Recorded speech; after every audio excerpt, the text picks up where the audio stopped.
A very sweet good morning all of you. How are you? I hope you all are fine.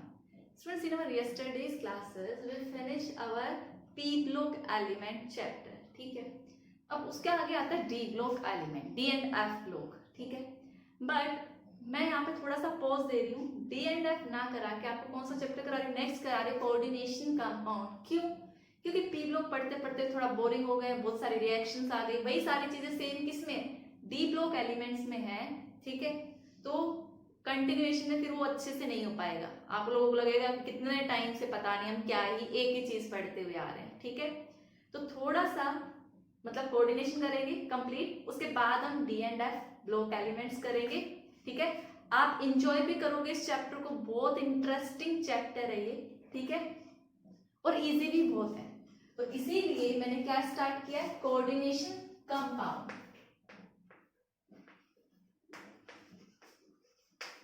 Coordination compound में जो coordination chemistry है, ठीक है, basically coordination chemistry किसके साथ deal करेगी? भाई कोऑर्डिनेशन का मतलब क्या हो? कोऑर्डिनेट बॉन्ड के थ्रू. ऐसी केमिस्ट्री जो किसके साथ डील करे? कोऑर्डिनेट बॉन्ड के साथ जो डील करे वो केमिस्ट्री किसकी केमिस्ट्री बोली जाएगी? वो किसके अंदर आप स्टडी करोगे? कोऑर्डिनेशन केमिस्ट्री के अंदर डील करोगे. ठीक है, तो आप क्या बोलोगे? Coordination chemistry is a branch of science that is deal with the coordinate bond. Means ऐसे कंपाउंड जिनमें कौन सा बॉन्ड प्रेजेंट हो? कोऑर्डिनेट बॉन्ड प्रेजेंट हो. ठीक है, now question arises what is coordinate bond. अब आपको पता है भाई कोऑर्डिनेट बॉन्ड क्या होता है. ठीक है भाई, कोऑर्डिनेट बॉन्ड में क्या होता है? एक ही एलिमेंट, सपोज करो ए है कोई, ये अपने दोनों लोन पेयर इसको क्या करता है? डोनेट करता है. मींस एक इलेक्ट्रॉन रिच स्पीशीज होगी, एक इलेक्ट्रॉन डेफिशिएंट स्पीशीज होगी. ठीक है, दोनों ही इलेक्ट्रॉन पेयर एक स्पीशीज से आएंगे, आप उसको क्या बोलोगे? Donor atom. Donor atom. Donor atom क्या करेगा? बी को इलेक्ट्रॉन पेयर डोनेट करेगा. दोनों इलेक्ट्रॉन पेयर यही डोनेट कर रहे हैं, ये इसको क्या बोलेंगे? एक्सेप्टर. ठीक है, तो कोऑर्डिनेशन कंपाउंड में या कोऑर्डिनेट बॉन्ड जब बनता है तो आपके पास क्या होता है? एक डोनर एटम होता है, एक क्या होता है? एक्सेप्टर होता है. एक डोनेट करेगा और एक एक्सेप्ट करेगा. ठीक है, कोऑर्डिनेट बॉन्ड का सिंबल क्या है? आप एरो से दिखाते हो. ठीक है, तो ये तो बात हो गई सिंपल कोऑर्डिनेट बॉन्ड के बारे में. तो आप इतना लिख सकते हो. ठीक है, सो स्टूडेंट्स, इसमें जो हम पढ़ेंगे वो क्या पढ़ेंगे? कोऑर्डिनेशन कंपाउंड पढ़ेंगे.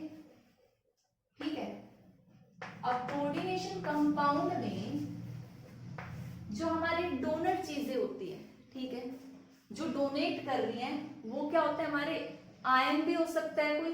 ठीक है, कोई आयन भी हो सकता है और कोई न्यूट्रल मॉलिक्यूल भी हो सकता है जो क्या करेगी? जो किसकी तरह काम करेगी? डोनर एटम की तरह काम करेगी. जो इलेक्ट्रॉन पेयर डोनेट करेगी वो कोई आयन भी हो सकता है और वो कोई न्यूट्रल चीज भी हो सकती है. ये स्पीशीज किसको डोनेट करेंगी? एक मेटल एटम को, जिसको हम सेंट्रल मेटल एटम बोलते हैं. Central metal atom. ठीक है, सो आप डिफाइन कैसे कर सकते हो कोऑर्डिनेशन कंपाउंड को?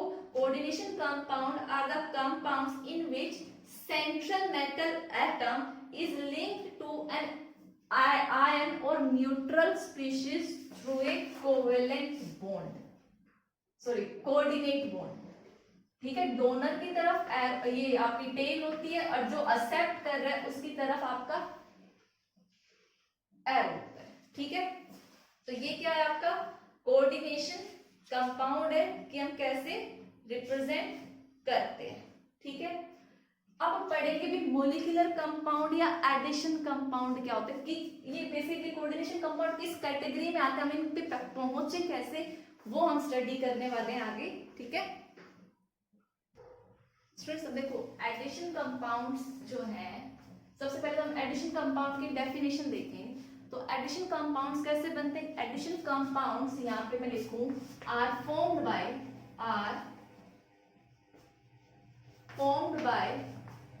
combination of two or more simple salt in stoichiometric ratio.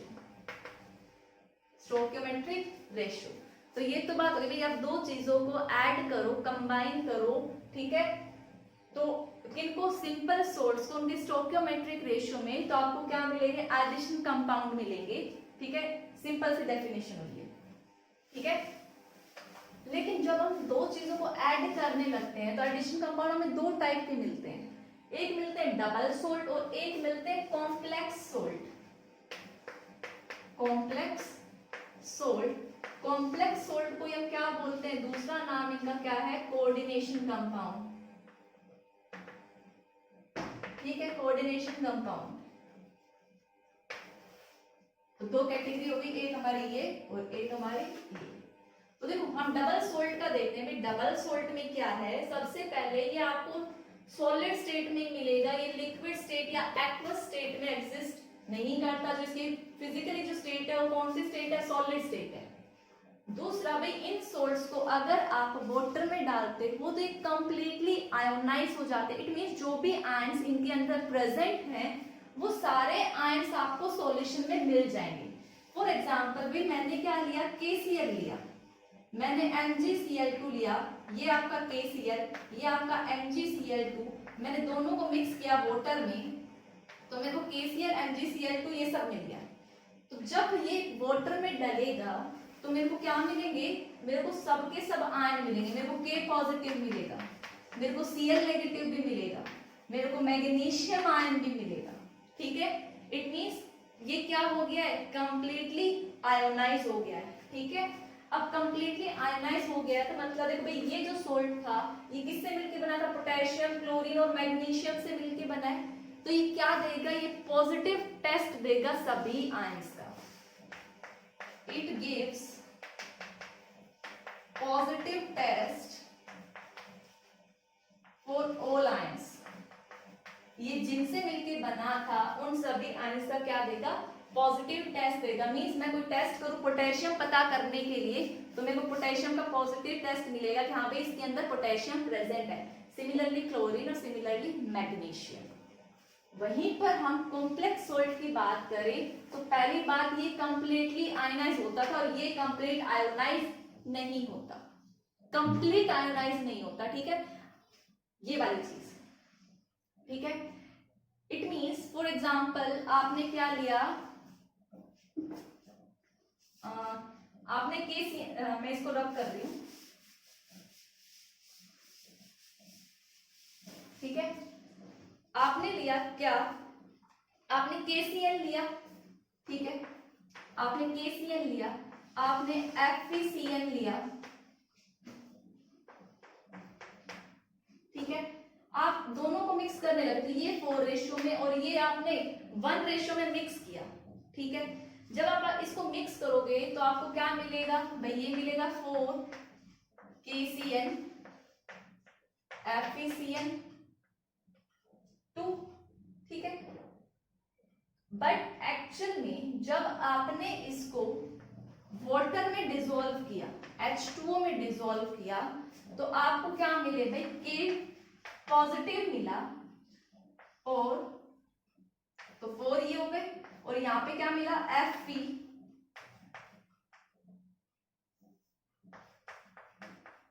CN6 4 negative, ठीक है। ये चीज आपको मिलती है जब आप किस में करते हो, वाटर में डिसॉल्व करते हो, ठीक है। हमें नहीं पता, हमने डिटेक्ट किया, तो हम जब इसको डिसॉल्व करने लगे वाटर में तो इसने क्या दिया, सिर्फ पोटेशियम का पॉजिटिव टेस्ट दिया, जबकि इसके अंदर क्या था, साइनाइड प्रेजेंट थे और इसके पास आयरन भी प्रेजेंट था, इनका पॉजिटिव टेस्ट उसने नहीं दिया। इतनी बात समझ में आई।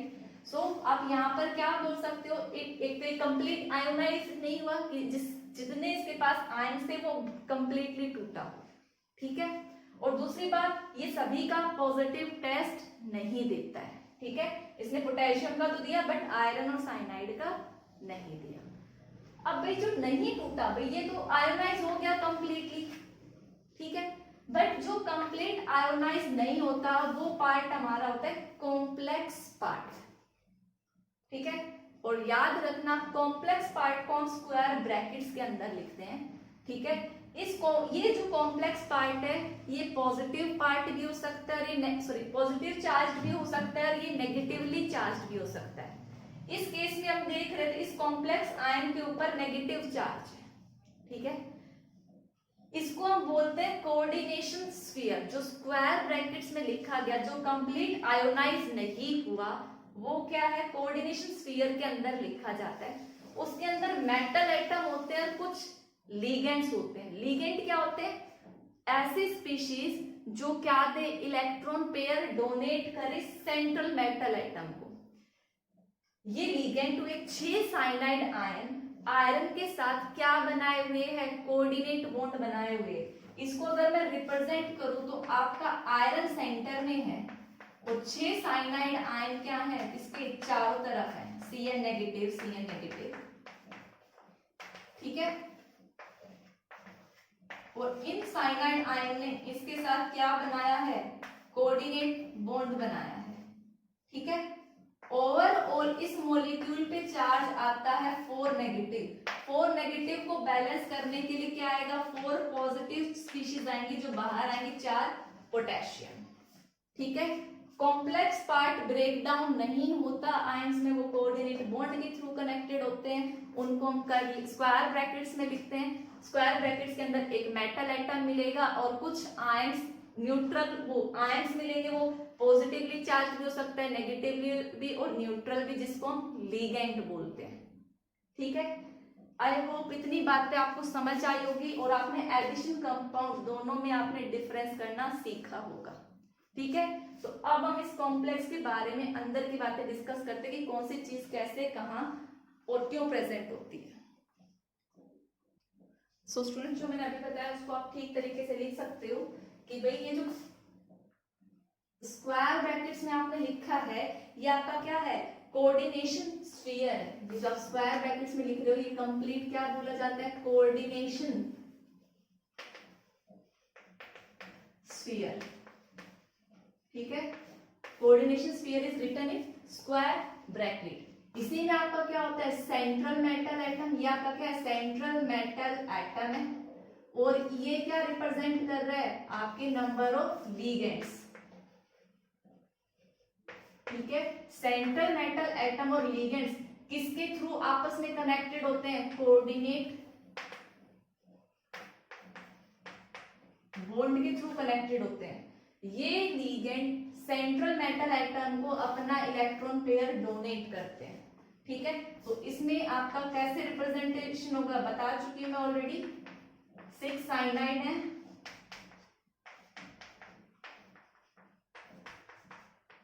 Cn नेगेटिव आप लिख सकते हो, साइनाइड के ऊपर -1 चार्ज होता है, ठीक है।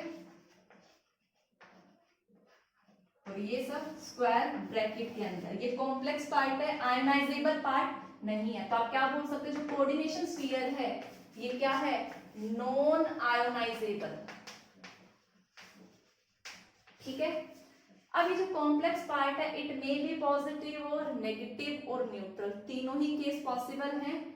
इन दिस केस इसके ऊपर क्या है, 4 नेगेटिव चार्ज है, तो हम इसको बैलेंस करने के लिए पॉजिटिव चार्ज लेके आते हैं जो बराबर होता है नेगेटिव चार्जेस के, ठीक है। तो आप क्या बोलोगे, ये जो बाहर होता है जो कोऑर्डिनेशन स्फीयर के, चाहे देखो पॉजिटिव पार्ट को हम पहले लिखते हैं इसलिए मैंने पोटेशियम पहले लिखा और नेगेटिव चार्ज एक कॉम्प्लेक्स है इसको बाद में लिखा। बट जो ये चार्ज को बैलेंस करने के लिए आता है ये क्या होता है, आयोनाइजेबल पार्ट है। तो आप बोल सकते हो ये क्या है, आयोनाइजेबल। ये आपको आप वाटर में डिसॉल्व करोगे तो ये आपको आयंस देगा जितने इसमें प्रेजेंट है। ये कॉम्प्लेक्स है, ये नॉन आयोनाइजेबल है, ये कोऑर्डिनेट बॉन्ड के थ्रू कनेक्टेड होते हैं, ठीक है। कॉम्प्लेक्स के ऊपर चार्ज अगर पॉजिटिव होगा तो बैलेंस करने के लिए नेगेटिव चार्ज आएगा, और अगर इस पे नेगेटिव चार्ज है तो बैलेंस करने के लिए पॉजिटिव चार्ज आएगा, और अगर ये न्यूट्रल है तो कोई किसी और को लाने की जरूरत नहीं है, सिंपल एक कॉम्प्लेक्स पार्ट रहेगा। तो अभी हम इन्हीं के क्या देखते हैं, एग्जाम्पल देखते हैं। और देखो बच्चों, मैंने कुछ एग्जाम्पल लिखे हैं, ठीक है, इनको ध्यान से देखना, आपको सारी चीजें समझ में आ जाएगी कि मैं क्या बताने की कोशिश करती हूँ। भाई पहली बात तो किसी भी फॉर्मूले में जो चीज पहले लिखा जाता है वो क्या लिखा जाता है, कैटायन लिखा जाता है। इट मींस जिसके ऊपर पॉजिटिव चार्ज हो। फॉर एग्जांपल अगर आप NaCl भी लिखते हो तो NaCl में पॉजिटिव, इस पे नेगेटिव, आप कभी भी Cl नहीं लिखते, ठीक है। तो इतनी बात समझ में आती है, फॉर्मूले में हमारा सबसे पहले पॉजिटिव चार्ज स्पीशीज लिखी जाती है, फिर नेगेटिव, ठीक है। भाई हमें यहाँ पता है ये हमारा क्या है, कॉम्प्लेक्स पार्ट है। ये एग्जाम्पल किसका हुआ भाई, कॉम्प्लेक्स। अब आगे आए इस कॉम्प्लेक्स पे कैसा चार्ज है, पॉजिटिव चार्ज है, तो आप क्या बोलोगे, ये एग्जाम्पल हुआ कॉम्प्लेक्स कैटायन, ठीक है। और पीछे क्या भाई, सल्फेट है, स्क्वायर ब्रैकेट्स में ये नहीं है तो सिंपल है, लेकिन सल्फेट पे कैसा चार्ज होता है, 2 नेगेटिव, माइनस चार्ज, ये एनायन है, तो ये कोऑर्डिनेशन कंपाउंड बना कॉम्प्लेक्स कैटायन प्लस में सिंपल एनायन का। इतनी बात समझ में आई। अब अगर मैं इसको वाटर में डिसॉल्व करूं, ठीक है, तो मेरे को ये क्या देगा भाई, कुछ स्पीशीज आयंस में टूटेगी, तो आपको पता है सिंपल पार्ट ब्रेकडाउन होता है, कॉम्प्लेक्स ब्रेकडाउन नहीं होता। तो कॉम्प्लेक्स वाला पार्ट और ये नेगेटिव, नेगेटिव देखो टोटल कितना है, सल्फेट 2 माइनस, तो अगर इस पे 2 माइनस चार्ज है तो कॉम्प्लेक्स पे क्या होगा, 2 पॉजिटिव चार्ज होगा। तो आपको सॉल्यूशन में क्या मिलेगा, Cu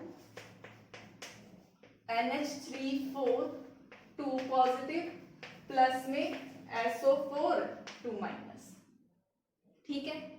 भाई नेक्स्ट एग्जांपल देखो, ये चीज हम कर भी चुके हैं। ये एग्जांपल देखो भाई, आगे ये चीज है तो मतलब इस पे पॉजिटिव चार्ज, और आपको पता है पोटेशियम पे +1 होता है, तो 4 पोटेशियम है तो टोटल कितना चार्ज आया, 4 प्लस, तो पूरे कॉम्प्लेक्स पे क्या आएगा, 4 माइनस। अब यहाँ पे जो कैटायन है, ये एग्जांपल किसका है, ये सिंपल कैटायन हुआ आपका, ठीक है। प्लस जो एनायन पार्ट है वो कॉम्प्लेक्स है, स्क्वायर ब्रैकेट में, तो एग्जांपल किसका हुआ, कॉम्प्लेक्स एनायन, तो ये एग्जांपल ऐसा हुआ। अब अगर आप इसको वाटर में डिसॉल्व करोगे तो आपको क्या मिलेंगे, पोटेशियम मिलेंगे, और 4 पॉजिटिव है तो 4 पोटेशियम, और आपको क्या मिलेगा, एक कॉम्प्लेक्स एनायन जो आयंस में नहीं टूटेगा, FeCN6 4 माइनस, ठीक है। नेक्स्ट देखो भाई, ये जो आपको दिख रहा है इसके ना कोई आगे है ना कोई पीछे है, सिर्फ एक कॉम्प्लेक्स पार्ट है, ठीक है। तो ये एग्जांपल किसका हुआ, ये न्यूट्रल है, ना कोई एनायन है ना कोई कैटायन है, ये न्यूट्रल कॉम्प्लेक्स है, न्यूट्रल कॉम्प्लेक्स। अब न्यूट्रल कॉम्प्लेक्स तो क्या रहेगा भाई, आपको यही चीज देगा, ठीक है। कोई एनायन कैटायन है नहीं तो आयंस में टूटेगा नहीं, आपको FeCO पॉजिटिव यही मिलेगा, CO5, ठीक है। अब नेक्स्ट है जिसमें भाई आगे वाली चीज पे पॉजिटिव चार्ज होता है, पीछे वाली चीज पे क्या होता है आपका, नेगेटिव चार्ज होता है, और यहाँ पे दोनों में ही आपको क्या नजर आ रहे हैं, स्क्वायर ब्रैकेट्स नजर आ रहे हैं, ठीक है। तो ये एग्जांपल किसका होगी, आगे वाले पार्ट पे पॉजिटिव चार्ज है, ये क्या हुआ, कॉम्प्लेक्स कैटायन, और पीछे वाला जो है पार्ट वो एनायन, नेगेटिव चार्ज होता है, तो ये क्या हुआ, कॉम्प्लेक्स एनायन, तो ये इस कैटेगरी का है। तो इट मींस कोऑर्डिनेशन कंपाउंड में कॉम्प्लेक्स पार्ट पे चार्ज कुछ भी हो सकता है, वो पॉजिटिव भी हो सकता है, वो नेगेटिव भी हो सकता है, और वो न्यूट्रल भी हो सकता है, ठीक है। जो चार्ज होगा उसी को बैलेंस करने के लिए कोई ना कोई पॉजिटिव या नेगेटिव चार्ज आएगा, और जो बैलेंस करने के लिए आ रहा है वो सिंपल भी हो सकता है और कॉम्प्लेक्स भी हो सकता है। वो सब इन सब एग्जांपल से आपको क्लियर हो गया आपका, ठीक है। तो आप इनको कॉपी करो। तो सब हमने देखा भाई, जो कॉम्प्लेक्स पार्ट है जिसको हम स्क्वायर ब्रैकेट्स में लिखते हैं, इसके अंदर एक सेंट्रल मेटल एटम प्रेजेंट होता है, और उसके साथ अटैच्ड क्या होते हैं, लिगेंड्स अटैच्ड होते हैं, ठीक है। 2 चीजें होती है कॉम्प्लेक्स पार्ट में, एक डोनर और एक एक्सेप्टर। जो एक्सेप्टर होता है वो आपका सेंट्रल मेटल एटम बोला जाता है, तो अभी हम सेंट्रल मेटल एटम देखेंगे, ठीक है, जो इलेक्ट्रॉन पेयर एक्सेप्ट करता है। अब जो सेंट्रल मेटल एटम है ये क्या है, सबसे पहली बात ये सेंटर पार्ट है किसका, it is a centre part of complex, complex का सेंटर पार्ट है। ये क्या करेगा, ये लिगेंड्स के साथ अटैच रहेगा थ्रू कोऑर्डिनेट बॉन्ड, ठीक है। तो आप क्या बोलोगे, central metal atom forms coordinate bond with, अभी मैं आपको नाम नहीं बता रही हूं, लेकिन आप क्या बोलोगे, with group of atom, with, वो आपका ग्रुप ऑफ एटम भी हो सकता है, वो कोई आयन भी हो सकता है, उनको आप क्या बोलते हो, स्पेशली नाम है उनका लीगेंड। तो क्या तो आप ये वाला चीज लिख दो पूरा एक साथ, या फिर इनको रिप्लेस कर दो लीगेंड से, ठीक है भाई। ये तो बात हो गई सेंटर एटम की, ये कॉम्प्लेक्स पार्ट का सेंटर पार्ट होता है और ये लीगेंड के साथ क्या होता है, कोऑर्डिनेट बॉन्ड के थ्रू कनेक्टेड होता है, ठीक है। अब हम देखें भी जो सेंटर एटम की तरह काम कर रहा है उसकी कंडीशंस क्या होनी चाहिए, कौन से metal atom central metal atom की तरह एक्ट कर सकते हैं, ठीक है। तो आप क्या लिखोगे, conditions for central metal atom. सबसे पहली कंडीशन, जो सेंट्रल मेटल एटम है उसका साइज क्या होना चाहिए, स्मॉल। साइज क्या होना चाहिए आपका, स्मॉल होना चाहिए, ज्यादा बड़ा नहीं होना चाहिए, ठीक है। अब साइज अगर स्मॉल होगा तो उसकी आयनाइजेशन एनर्जी क्या होगी भाई, हाई होगी, तो उसकी आयनाइजेशन एनर्जी क्या होनी चाहिए, हाई। थर्ड वन, उनके पास क्या होना चाहिए, प्रेजेंस ऑफ डी ऑर्बिटल,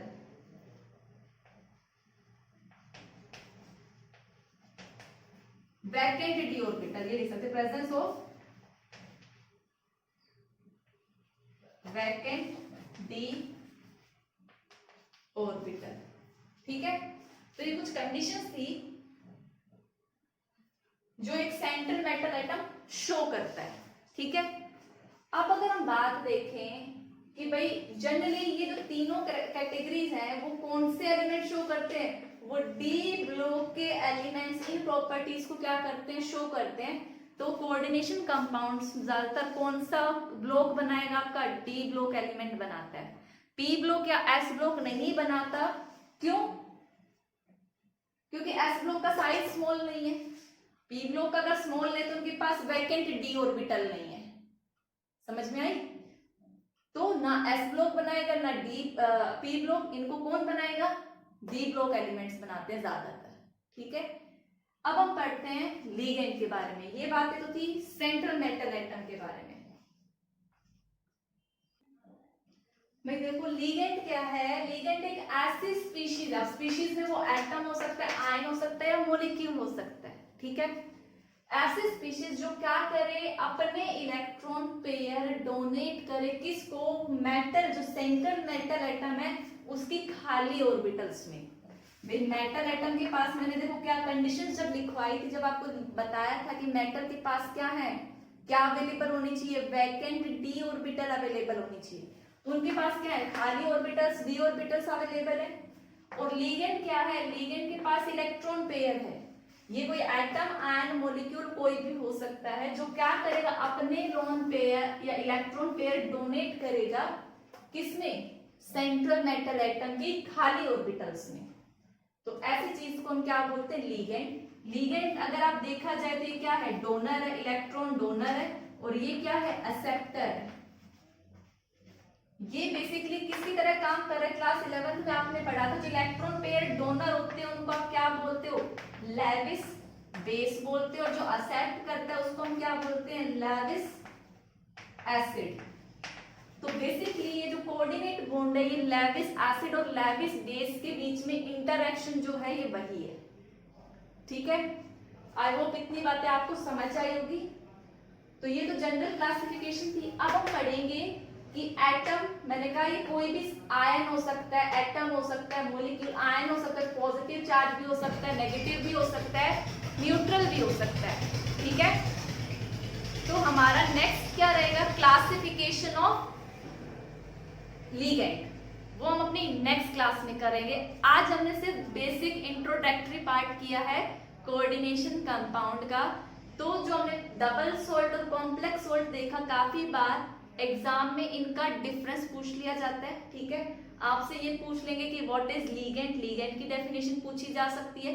आपसे ये पूछ सकते हैं कि भाई ये जो सेंट्रल मेटल है, रिप्रेजेंटेशन जो है, ये कोऑर्डिनेशन स्फीयर है, बाहर कैटायन या एनायन होता है, वो आयनाइजेबल है नहीं है। ये छोटी छोटी बातें थी, ये अगर आपको आती होंगी तभी आपको ये चैप्टर आगे का समझ में आएगा, ठीक है। तो आप अपना पहले बेस क्लियर करना है, फिर हम आगे मूव करेंगे। तो स्टूडेंट्स आज के लिए इतना ही। Thank you and have a nice day.